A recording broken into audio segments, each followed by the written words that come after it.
আজকের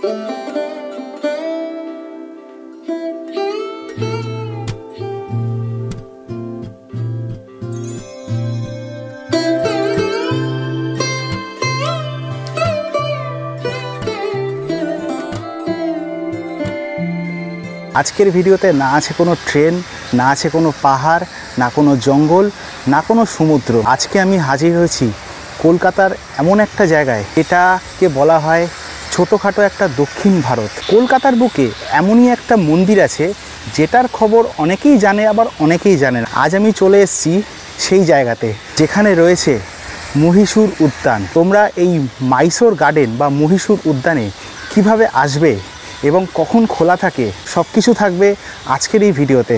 আজকের ভিডিওটা দেখতে থাকো, আশা করি তোমাদের ভালো লাগবে।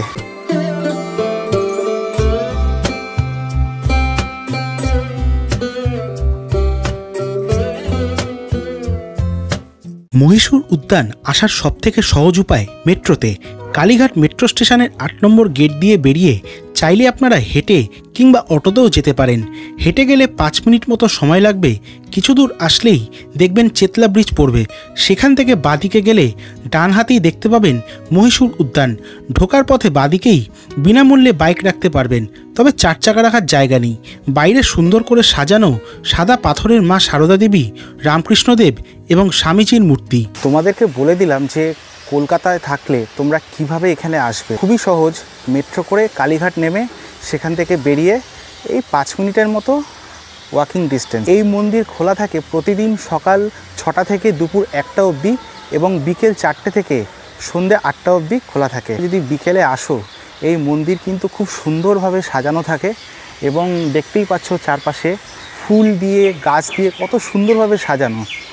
এর ওপর একটা ছোট্ট ইতিহাস আছে, সেই ইতিহাসটা আমি তোমাদেরকে এখন বলে শোনাবো এবং সেটা মন দিয়ে শোনো। মন্দিরে ঢোকার সময় চোখে পড়বে বিশাল বড় সাদা রঙের দরজা, যার প্রতিটা দেওয়ালে শিল্পীর হাতের কারুকার্যে আপনি মুগ্ধ হবেন। নকশায় সাজানো এই দরজার উপরে অধিষ্ঠান করছেন মা লক্ষ্মী।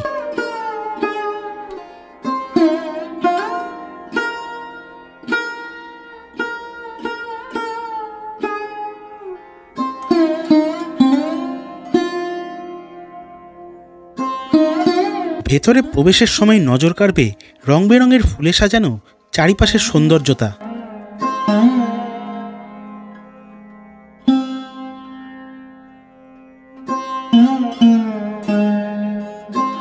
মন্দিরের ভেতরে সুন্দরভাবে ফুল দিয়ে গাছ দিয়ে একদম পুরো বাগান মতো করে সাজানো।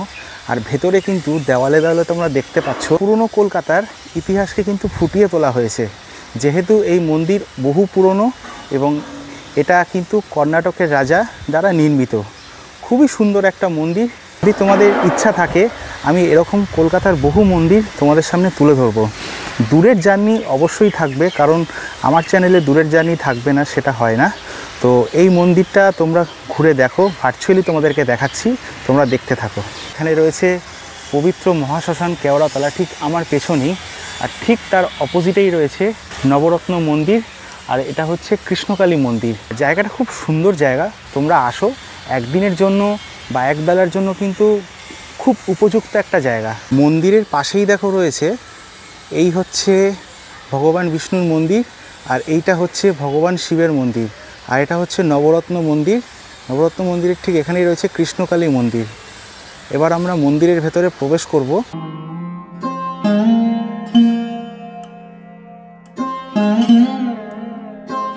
সাদা রঙের বেলে পাথর দ্বারা দক্ষিণী শিল্পকলায় নির্মিত এই মন্দিরের প্রবেশপথে রয়েছে স্বয়ং মহাদেবের মন্দির।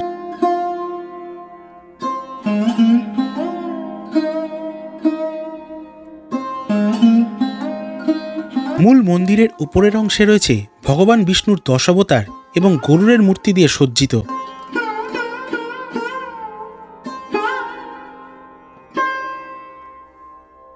বিষ্ণু মন্দিরের গর্ভগৃহে পূজিত হন কোষ্ঠী পাথর দিয়ে তৈরি ভগবান শ্রীকৃষ্ণ এবং তার 3 অবতার।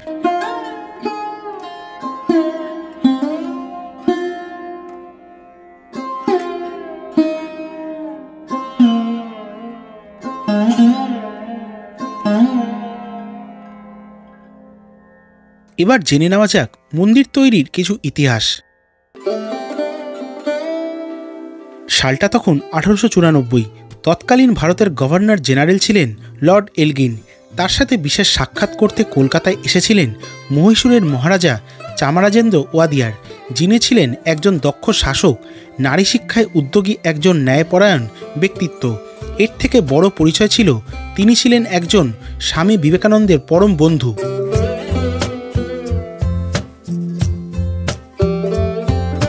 কলকাতায় থাকাকালীন তিনি মারণ রোগ ডিপথিরিয়ায় আক্রান্ত হয়ে 1894 সালের 28শে ডিসেম্বর মাত্র 31 বছর বয়সেই মারা যান।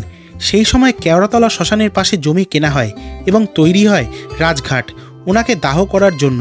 তড়িঘড়ি ওই জায়গাকে ফুল ফল গাছ দিয়ে সাজানো হয় এবং গড়ে ওঠে একটি বিষ্ণু মন্দির। আগে রাজপরিবার এই মন্দির দেখাশোনা করলেও 80-র দশকে কলকাতা কর্পোরেশনের হাতে তুলে দেন।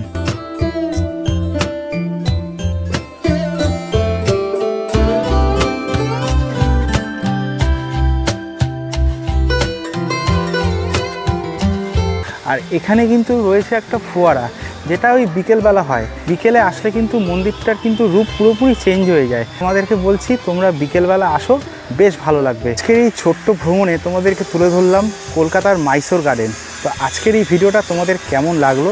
যদি ভিডিওটা ভালো লেগে থাকে তাহলে অবশ্যই চ্যানেলটা লাইক, শেয়ার অ্যান্ড সাবস্ক্রাইব করে পাশে থেকো।